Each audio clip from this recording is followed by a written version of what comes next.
حضور علیہ الصلوۃ والسلام کی محبت عقل کا تقاضا بھی ہے، دین اور شریعت کا بھی تقاضا ہے۔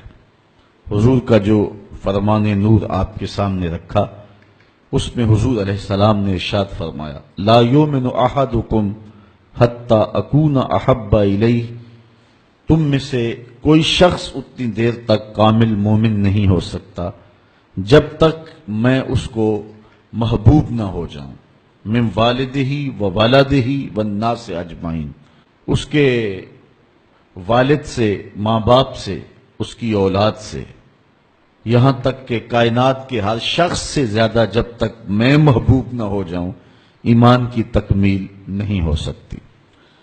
حضرت سیدنا عمر رضی اللہ تعالیٰ عنہ نے بارگاہ رسالت مآب صلی اللہ علیہ وسلم میں عرض کی، لَأَنْتَ یا رسول اللہ صلی اللہ علیہ وسلم احب الیہ من کل شیء الا نفسی، حضور آپ مجھے کائنات کی ہر شے سے زیادہ محبوب ہیں، لیکن میں جو اپنی کیفیت پا رہا ہوں وہ آپ کے سامنے رکھ رہا ہوں، مجھے اپنی جان سے زیادہ آپ محبوب نہیں ہیں۔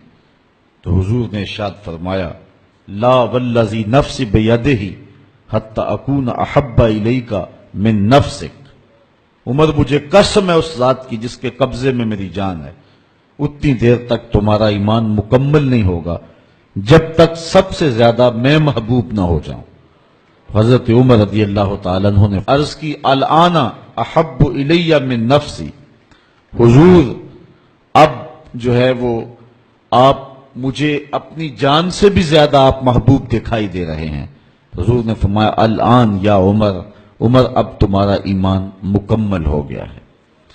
تو جب تک کائنات میں سب سے زیادہ حضور محبوب نہیں ہو جاتے تو ایمان کی تکمیل نہیں ہوتی۔ آقا کریم علیہ السلام کی مجلس نور سجی ہے۔ حضرت انس بن مالک رضی اللہ تعالی عنہ روایت کرتے ہیں، ایک شخص آیا اور حضور کی خدمت میں عرض گزار ہوتا ہے، متی الساعہ یا رسول اللہ، اے پیارے رسول صلی اللہ علیہ وسلم، قیامت کب آئے گی؟ اگر ایک طالب علم پوچھ رہا ہو کہ استاد جی امتحان کب ہوں گے، تو اس کا مطلب صاف صاف یہ ہے کہ اس نے بھرپور تیاری کر رکھی ہے اور بے چینی سے اسے امتحانات کا انتظار ہے۔ تو اس نے کہا، متی الساعہ، قیامت کب آئے گی؟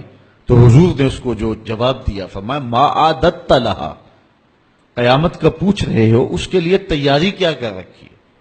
تو شخص کا جواب سنیے، اس نے عرض کی، ما اعددت لہا من کثیر صلاۃ ولا صوم ولا صدقہ ولکن احب اللہ ورسولہ، میں قیامت کی تیاری کے لیے نمازوں، روزوں اور صدقات کی کثرت نہیں رکھتا۔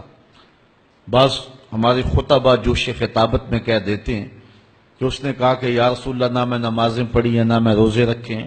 یہ کیسے ہو سکتا ہے کہ ایک صحابی رسول ہو اور وہ نماز نہ پڑھتا ہو اور وہ روزے نہ رکھتا ہو؟ اس نے روزوں اور نمازوں کی کثرت کی نفی کی ہے۔ لفظ جو حدیث کے ہیں وہ یہ ہیں، اس نے کہا، ما اعددت لہا من کثیر صلاۃ ولا صوم ولا صدقہ، میرے پاس نمازوں اور روزوں اور صدقے کی کثرت نہیں ہے۔ اس بات پہ مجھے کوئی تیاری کی صورت میں ناز نہیں ہے کہ میرے پاس بہت ساری نمازوں کا ذخیرہ ہے، صدقات میں نے بہت سارے کیے ہیں، لیکن جو میری تیاری ہے وہ یہ ہے، ولیکن احب اللہ ورسولہ، میں اللہ اور اس کے رسول سے پیار کرتا ہوں، میری بس یہی تیاری ہے۔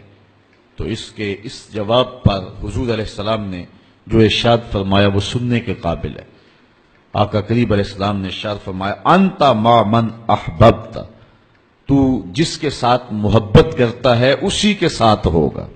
فرماتے ہیں کہ پھر ہماری خوشی کی انتہا نہ رہی، اور ایمان لانے کے بعد صحابہ سب سے زیادہ اگر کسی قول پہ خوش ہوئے ہیں، کسی بات پہ بہت زیادہ انہیں فرحت ہوئی ہے، تو وہ اس بات پہ فرحت ہوئی ہے، انت مع من احببت، تو اس کے ساتھ ہوگا جس کے ساتھ تو محبت کرتا ہے۔